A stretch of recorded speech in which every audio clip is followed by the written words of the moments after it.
The man applied mascara, styled his woman hair, and slipped into a pair of black stockings. Just as he started to blow dry his hair, he spun around, accidentally stumbled over his slippers and knocked over a box of beads. Nick stepped on the scattered beads, lost his balance, and fell into the bathtub along with the hairdryer. Unfortunately, he was instantly electrocuted and immediately passed out. When he regained consciousness, he heard the nanny mocking him.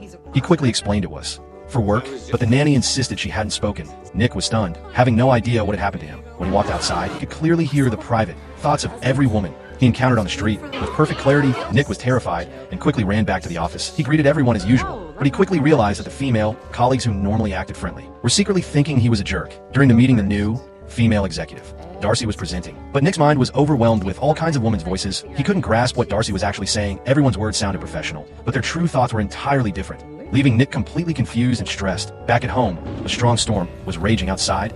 Nick suddenly had an idea.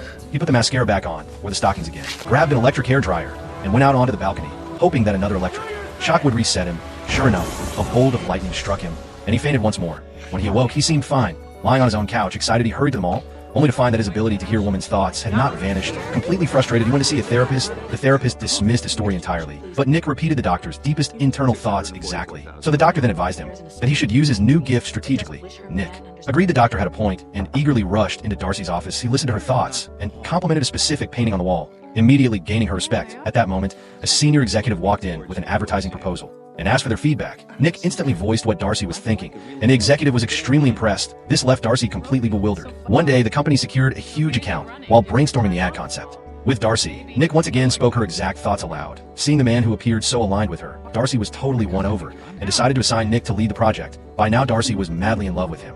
As they spent more time together, Nick genuinely admired Darcy's diligence and skill. Their initial professional dislike had evolved into real affection, but because of their careers, neither of them confessed their feelings. One day, Nick discovered that the senior executive had fired Darcy and planned for him to take a role. Nick felt tremendous guilt. On one hand, he knew all his best ideas were stolen from Darcy, and without her, he could never manage the company's work. On the other hand, Nick loved Darcy deeply and refused to be the cause of her being pushed out. Without hesitation, Nick ran out to find her.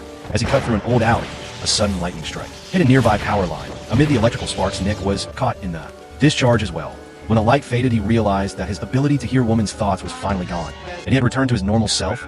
Nick arrived at Darcy's apartment, but she was in a state of despair and wouldn't answer her phone. Back at his place, Nick knew he couldn't let Darcy go, and decided to go back one more time. He gathered his courage and confessed that he could hear women's thoughts and that he had been stealing her ideas. Darcy was speechless, but she was also deeply touched by his truthfulness. She accepted his apology and loved him even more because she realized she had found a real, honest relationship and a man with moral integrity.